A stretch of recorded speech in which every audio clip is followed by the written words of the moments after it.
Well, this is another video and we're standing with shaky camera footage.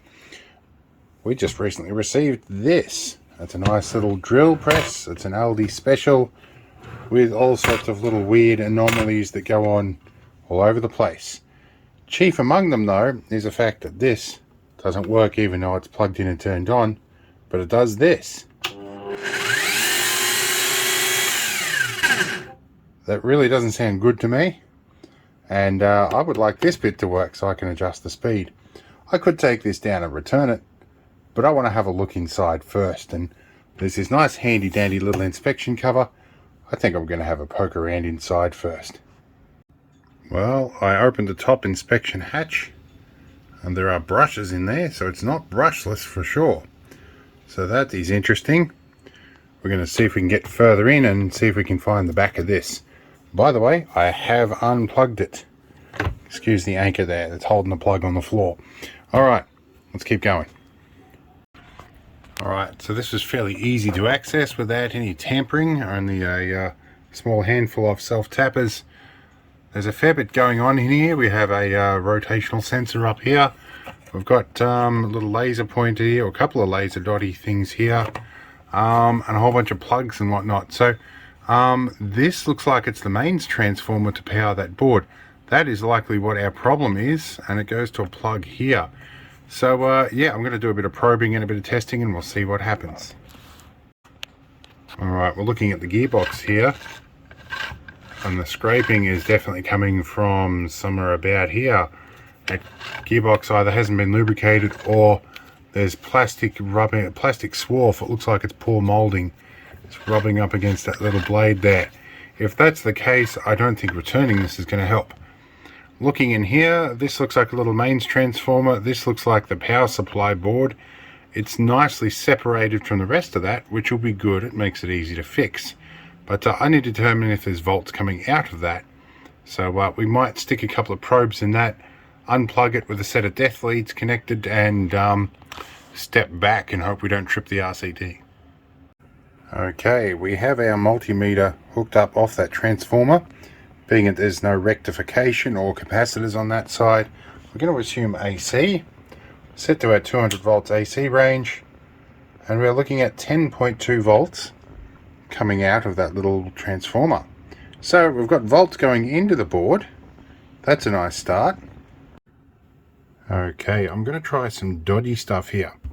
I suspect that the problem with this is actually the bridge rectifier, which is this little component here. So if AC comes in, goes through a bridge rectifier, which is basically 4 diodes.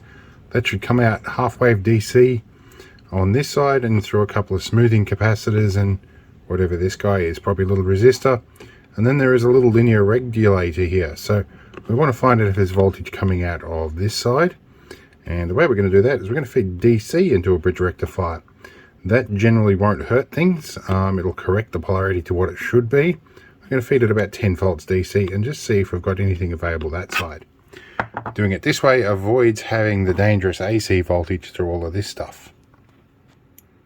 Alright, so we are starting on my father's old handmade power supply here, and which he bequeathed to me, or I guess donated.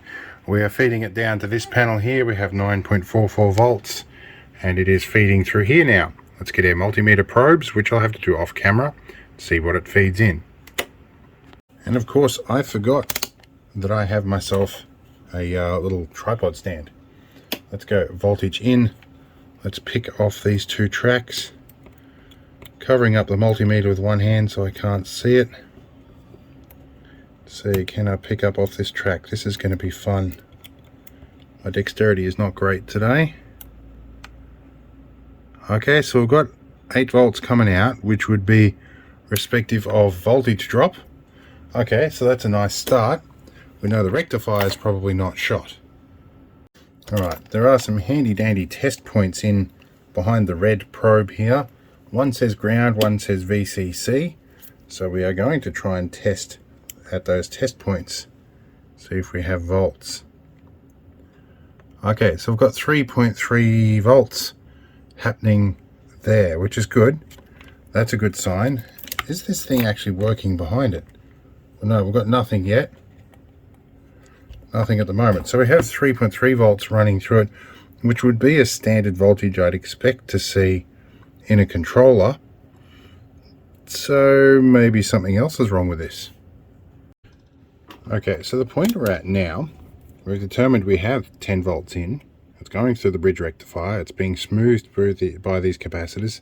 It's coming at least this regulator at 3.3 volts, which is feeding into the chip. So that is probably the correct voltage to be running these chips on. It's usually 5 or 3.3 volts, more often 3.3. This is another linear regulator here. This could be providing, say, 12 volts or 5 volts or something. I haven't detected that voltage anywhere, but I haven't probed for it. I think at this stage, if that power supply side is working, it starts to become much more complex, trying to determine where the problem is from here on in. So this is basically at a replacement territory.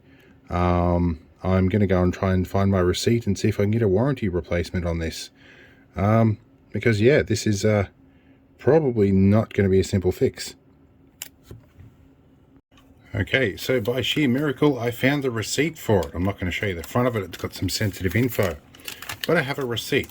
So we'll put this back as close to original state as we can, and we'll go and see if they'll give us a return.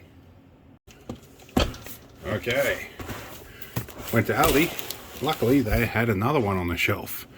So they did a refund, and I purchased a new one for the same price, of course. So, we'll see if this one works. Alright, number 2 setup. Now, I had a startling suspicion. Now, this time the LCD works, but I had the feeling that maybe I had done something stupid and forgot to turn that on properly. But it doesn't go anywhere near as fast when you bypass that controller. But if we turn this on and we do this, we can up the speed as we need.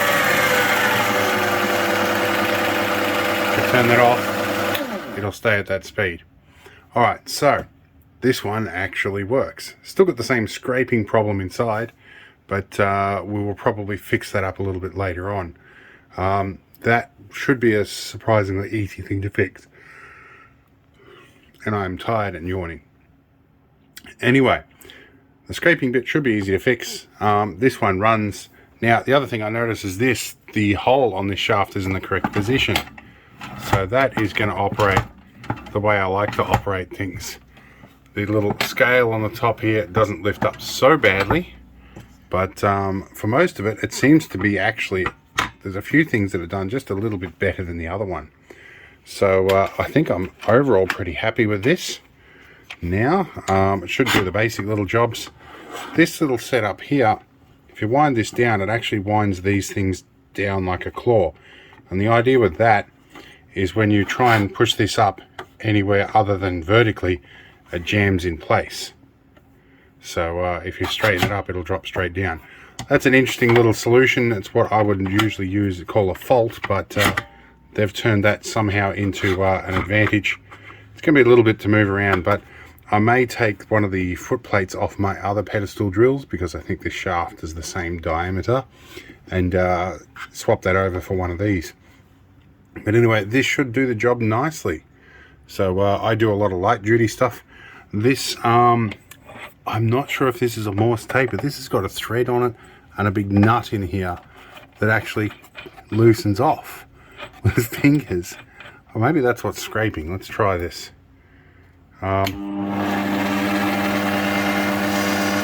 sounds slightly better. I guess if I do this up, let's see if that's what's scraping. Let's try again. I definitely think that's part of what's scraping.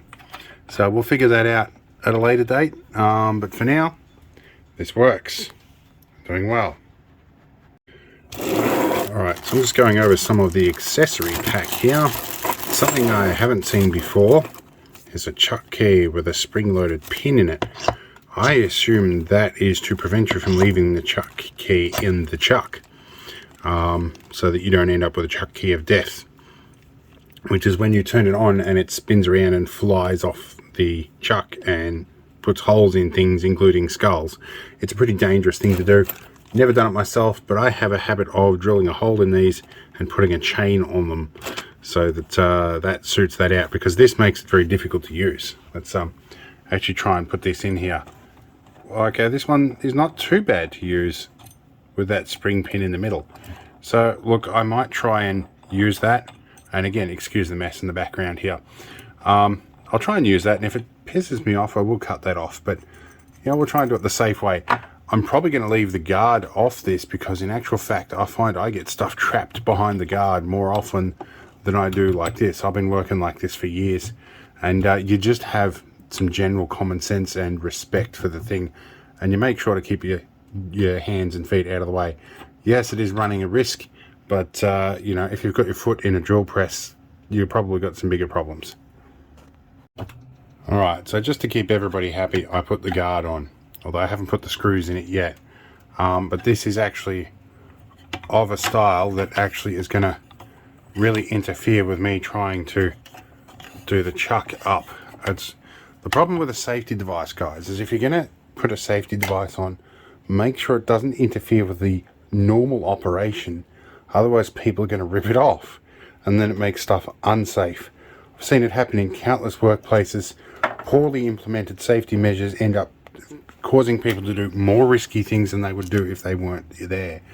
So if you're going to do safety stuff, do it properly. So I probably will do a safety measure on this. I'll probably put a bar down here or something like that that I can slap, or I'll put a foot switch to shut this down. There's only 2 contacts on the back of that switch, so that will be fairly easy to implement. But anyway, we will do safe stuff with it. But for now, we're going to call the end of the video. I'm happy with my purchase now that I've got one that works. And yeah, we'll see what we can do with it. Now, I forgot one important little thing here. There is this laser button here. It does provide laser lines on things, which seem to be reasonably accurate. So we've got one in this direction coming from that spot. Then we have another beam from a separate collimator on that. So that explains the 2 little laser dots that were in there. There's 2 separate laser pointers. Interesting stuff, but it does seem to be reasonably well calibrated. We'll find out when we actually drill a hole with it. But yeah, all up, not too bad for the 160 bucks. Alright, so the time has come to get my old clunker out of the workshop. And this one, you've got a belt drive up the top here, but when you put it down here, the grinding sound, that's the main pulley grinding against the top plate, which when you turn it on, it pops that top plate up, disengages the safety switch, and it's so wobbly that it broke this bit off, which is probably not safe.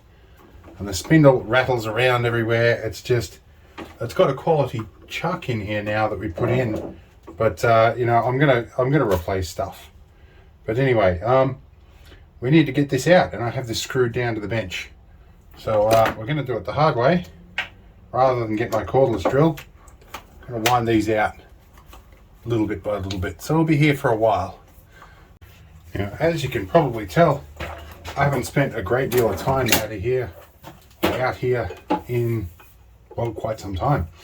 And the place has kind of suffered cleanliness wise, so I'm going to take the opportunity to clean this bench off a bit after I take this off. This is considerably heavier. I may hang on to this for future purposes. I don't know yet. Alright, there's a bin bucket here. Alright. Actually, that we'll use for a test drill. Alright. So, this one's going to fit okay. Running our lead back over where it needs to be. A fairly acceptable length of cable. I've got to organise everything. In fact, I have to organise this entire shed. That is coming up in the near future. Alright, well, our hole positions aren't the same as the old one. And you know what I'm thinking? The way this operates, I can actually probably push it back here and get a bit more room on my workspace. Okay, they gave me this collection of nuts and bolts, which I think are probably the sensible ones to use, to be honest. Now I've got to see if I have a drill bit of an appropriate size to drill for those bolts. This is my shed kit, which gets abused. So there's all sorts of bits and bobs in here.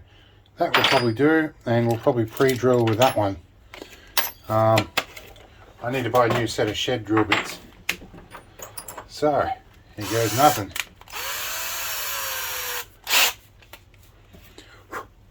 Go down this way. I can get easy access to the underside of this bench.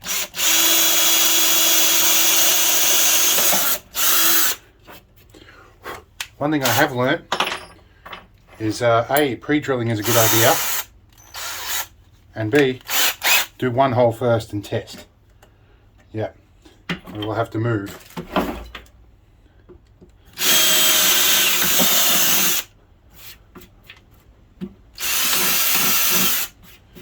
Keep in mind this desk is made out of cheap MDF and the base is made out of pallet timber. Where's our hole? Somewhere there. Okay, that is going to go through. Alright, we'll do that 3 more times and hopefully we'll get it fixed down. Alright, I've got it all bolted down to the desk and it's looking good. Now there is something I want to test, and that is the accuracy of the laser. Let's try this bit and plonk that there. I think we do this to hold it down. Yep. Okay, so that's actually not a bad idea. I'm actually kind of sold on that. So let's turn our laser on. Can the camera see where the laser can? Okay. We have our 2 laser dots here. So we will find a small drill bit. We have one hanging up here. Nice little tiny one like that. These bolts, I note from the inclusion of 8 washers, they want you to put a washer top and bottom. But for like the 1 ounce of silver I'm probably going to be doing in this, I don't think it really matters. Alright, let's get this drill loaded up and see what happens. Okay, so there's one feature, I'm going to call it, of this that I probably need to deal with. There is a lot of slop in here. So this moves around a lot. Also, as you go in, those lines don't converge either. So we'll fire this up slow and we'll see if it drills where the laser dots say it should. Alrighty, let's turn her on. Slow right down here. 500 is as slow as it goes. Yeah, I've pulled on the handle and it's instantly slopped sideways. That's annoying. So drill where it thinks it should be. So when I'm pulling on it, that is about right. Yeah, that's something I've got to fix there. Okay, so there's something clearly I don't understand about this mechanism, so I'm going to have to rectify. Let's sit our camera down here. If I pull the handle down, we get to the bottom of something and it chunks that way. We can probably see better from this view. Let's plonk here and watch what happens. So I'll pull down on the handle. It's not going to happen now. I get to the end of something and it, yeah, clunks over that way, see? Now if we use the other half of the handle, it gets to the bottom of the run somewhere and clunks that way. I think it's getting to the end of the spur gear. I think what's happening is it's coming off the bottom of this and slopping sideways. So I think if I elevate my material further up, that might solve the problem. So let's try that. Alright, I was about to try a test drill with the material elevated, but watch this. See that? Something in that mechanism. It's in this dropping mechanism on the top here. I'm going to have to take a closer look. Alright, I think I found my problem. You'll see right down in the back here there's a little pin that raises up, and when that gets loose, things slip. So that pin, I think, maybe is missing a circlip underneath. So I need to fix that. This is interesting, but it's also new equipment, and getting it accurate sometimes takes time. Alright, so I just did something really dodgy here just to test a theory. I took a wad of blue tack and jammed it in there. Let's see if we can get it to focus on that bit. Now when I go down, that pin doesn't pop back up again. I reckon I can just whack some metal mend resin in there. But what we can do now is we can turn our laser dot on and we can see if it moves. It does not. A piece of blue tack, who would have thought? Alright, now let's clamp some stuff down and see if it works. Oh yeah, and by the way, this stupid little thing, super annoying.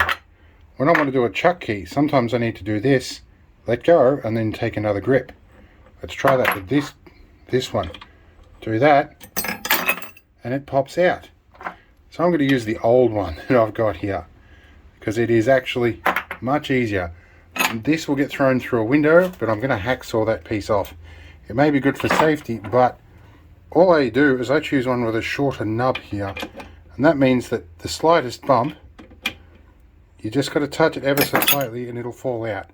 That generally won't build up enough momentum to throw itself into your chest or wherever else it's going to be. In this case, probably down here somewhere, where actually right where my belt buckle is.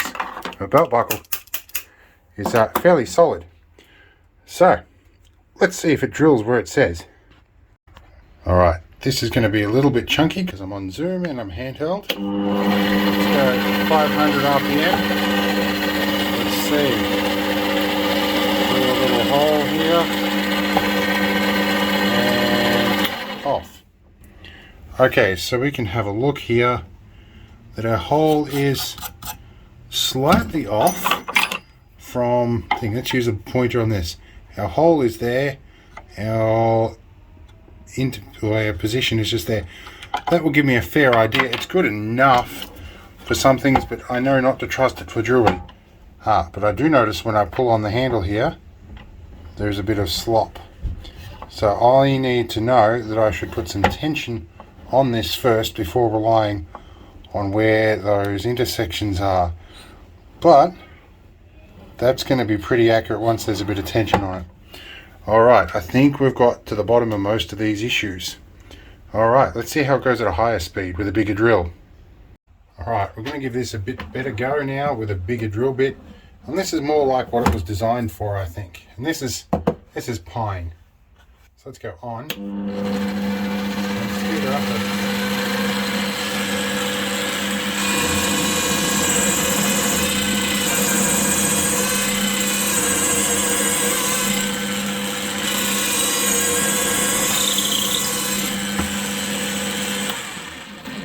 Going to work alright, although that did slide down. That's probably because I don't have that mech secured properly. Wind this back up a bit. I might flip this handle around the other way one day.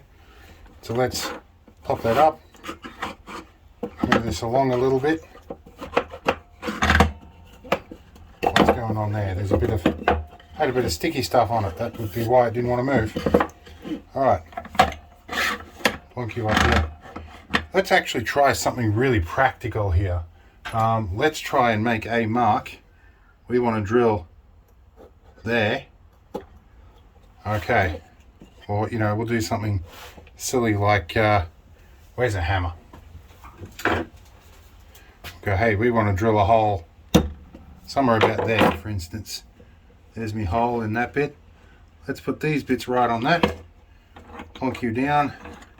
See if we can drill a hole where we mark it. Alright, yeah, I see.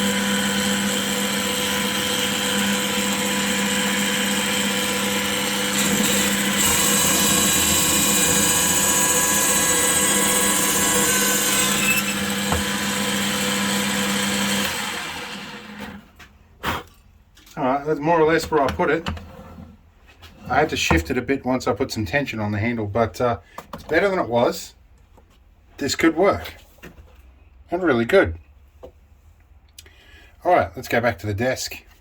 In any case, if you want to see more on this one, let me know. This is basically just channel filler, this video, to keep us busy between the bigger, more epic videos. So I'll see you in the next one, and I hope it was interesting.